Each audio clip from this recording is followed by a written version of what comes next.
तो अब हम आगे देखेंगे हमारा नेक्स्ट टॉपिक पंक्चुएशंस। तो पंक्चुएशंस लैंग्वेजेस में बहुत ज़्यादा इम्पोर्टेंट होता है, important role in language. Next है it gives specific meaning to the sentence.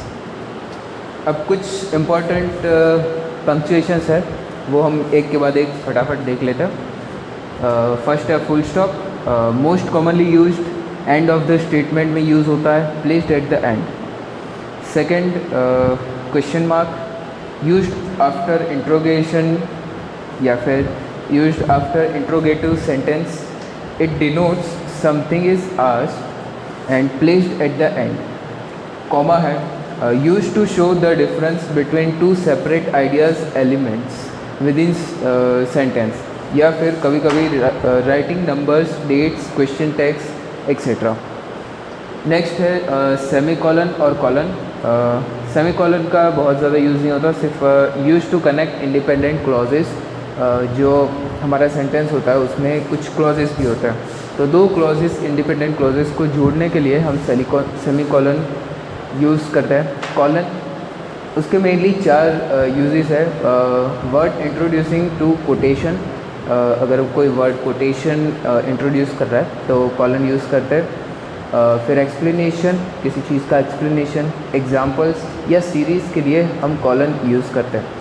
Next है exclamation mark. Exclamation mark emphasis show करने के लिए यूज़ होता है, कई बार उसे इमोशन शो या फिर कमांड देने के लिए भी यूज़ होता है। नेक्स्ट है वो या middle of the sentence use हो सकता है and at the end of the sentence भी यूज़ हो सकता है। नेक्स्ट है एपोस्ट्रॉफी। अब यहाँ पे सिर्फ सिंगल एपोस्ट्रॉफी है, तो वो सिर्फ ओमिशन ऑफ लेटर्स शो कर रहा है। जैसे आई हैव को कई बार हम लिखते हैं आई एपोस्ट्रॉफी वी ई, तो ये एपोस्ट्रॉफी का एक यूज़ हो गया, omission of letters from words. Next है डबल कोटेशन। तो डबल कोटेशन में it shows the beginning and the end of the statements, and जो किसी इंसान ने कुछ बोला है एंड उसे अगर हम एग्जैक्ट वर्ड टू वर्ड अगर हम लिखते हैं या बोलते हैं तो उसे हम डबल कोटेशन के अंदर हम लिखते हैं।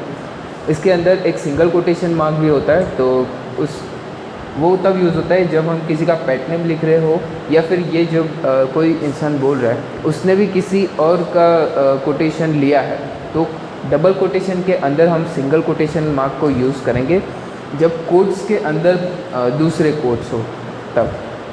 नेक्स्ट है स्लैश। तो स्लैश हम इंडिकेट करता है सेपरेट नोशंस या फिर कभी कभी फ्रैक्शंस शो करने के लिए भी। नेक्स्ट है डेट्स के अंदर मंथ, डेट, फिर मंथ,